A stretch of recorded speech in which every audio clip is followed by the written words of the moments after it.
আমি মাননীয় প্রধান উপদেষ্টার প্রতি কৃতজ্ঞতা প্রকাশ করছি। আমি যখন ওনাকে অনুরোধ করলাম এরকম একটা অনুষ্ঠানের জন্য, উনি সাথে সাথেই রাজি হলেন এবং আমরা সবসময় এই দেশের ধর্ম, বর্ণ, গোত্র সকল সম্প্রদায়ের সাথে আমরা অত্যন্ত ওতপ্রোতভাবে জড়িত এবং আমরা একসাথে বাস করতে চাই।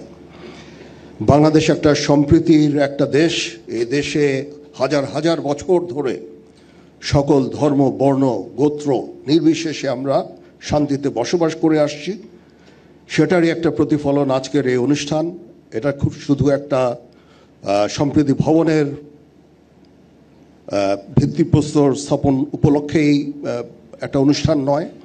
এখানে আমরা একটা সম্প্রীতির একটা সমাবেশ করেছি, সেখানে সকল ধর্ম, বর্ণ, গোত্রের লোকজন আছে। আমরা এভাবেই আমরা আমাদের দেশটাকে দেখতে চাই।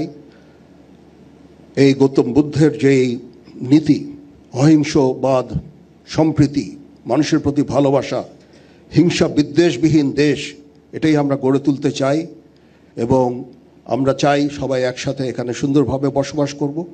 সেই উদ্দেশ্যেই আমরা সবসময় কাজ করে যাচ্ছি। এর আগে কঠিন চিবরদান একটা অনুষ্ঠান হয়েছিল, আমাদেরকে আমন্ত্রণ করা হয়েছিল, আমরা এসেছিলাম। তখনও জিওসি 9 পদাতিক ডিভিশন তার লোকজন দিয়ে আমরা সবসময় শান্তি শৃঙ্খলা বজায় রেখেছি।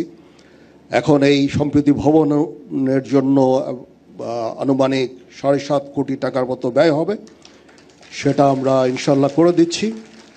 এবং এখানে 24 পদাতিক ডিভিশন, 24 কনস্ট্রাকশন ব্রিগেড কমান্ডার এইখানে ভূমিকা রেখেছেন।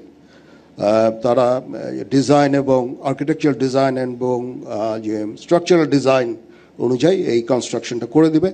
আমি তাদেরকে বলেছি যে 1 থেকে 1.5 বছরের মধ্যে এই কনস্ট্রাকশনটা যেন শেষ হয়ে যায়।